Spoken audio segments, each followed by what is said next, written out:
दोस्तों, क्या आप जानते हैं कि गाइड, प्यासा और कागज के फूल जैसी फिल्मों में सदी के सबसे बड़े हिट गाने देने वाली एसडी बर्मन और मोहम्मद रफी की लेजेंडरी जोड़ी अचानक 6 साल के लिए टूट गई थी। क्या हुआ, कैसे हुआ, कब हुआ?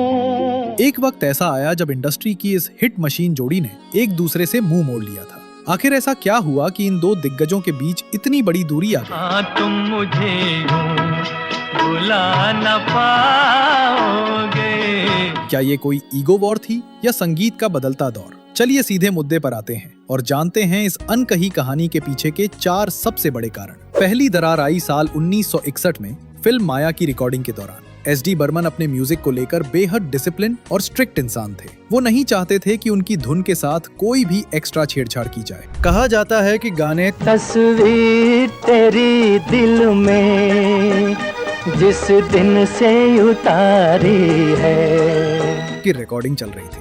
रफी साहब एक नेचुरल सिंगर थे और इम्प्रोवाइजेशन पसंद करते थे। आज मौसम बड़ा बेईमान है, बड़ा बेईमान है आज मौसम। एक अंतरा की पिच को लेकर दोनों में बहस हो गई। बर्मन दादा का मानना था कि गाना उनके हिसाब से होना चाहिए, वहीं रफी साहब को लगा कि उनका स्टाइल गाने को बेहतर बना रहा है।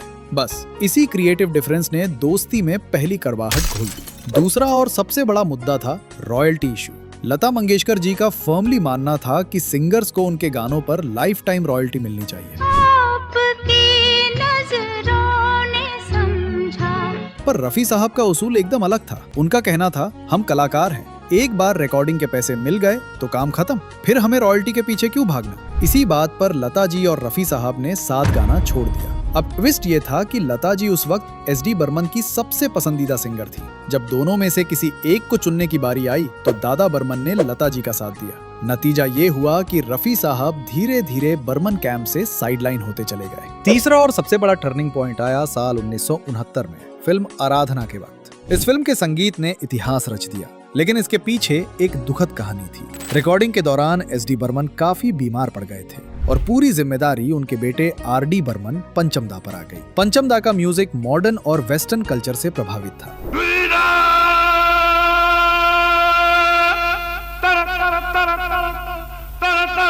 उन्हें लगा कि रफी साहब का क्लासिकल टच इस फिल्म के लिए थोड़ा ओल्ड स्कूल हो सकता है। उन्होंने राजेश खन्ना की आवाज के लिए किशोर कुमार को चुना। मेरे सपनों की रानी कब आएगी तू, आए रुत मस्तानी कब आएगी तू, बीती जाए जिंदगानी कब आएगी तू, चलिया तू चलिया।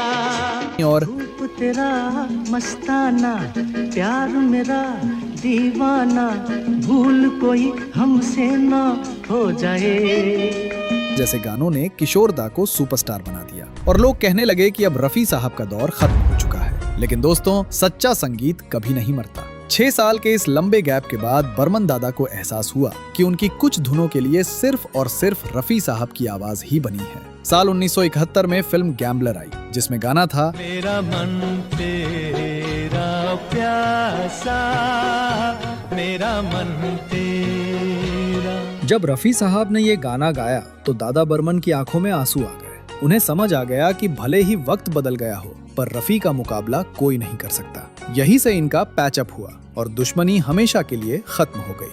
रफी साहब की महानता का सबसे बड़ा सबूत खुद किशोर कुमार ने दिया था। जब भी किसी फिल्म में हाई पिच या बहुत मुश्किल गाना आता था, किशोर दा साफ मना कर देते थे। हाथी मेरे साथी का गाना रत की दुनिया को छोड़ के प्यार की दुनिया में गाते वक्त उन्होंने म्यूजिक डायरेक्टर से कहा था, ये गाना रफी साहब से गवाओ, ये मेरे बस की बात नहीं है। शान मूवी के यमा, यमा, यमा, ये खूबसूरत समा में भी उन्होंने रफी साहब का दबदबा कायम रखा। ये होती है असली कलाकारी। तो दोस्तों, ये थी एसडी बर्मन और रफी साहब की वो कहानी जो अक्सर पर्दों के पीछे छुपी रहती है। क्या आपको लगता है कि अगर आराधना में रफी साहब होते तो वो गाने और भी बेहतर होते, या फिर किशोर कुमार ही उन गानों के लिए परफेक्ट थे?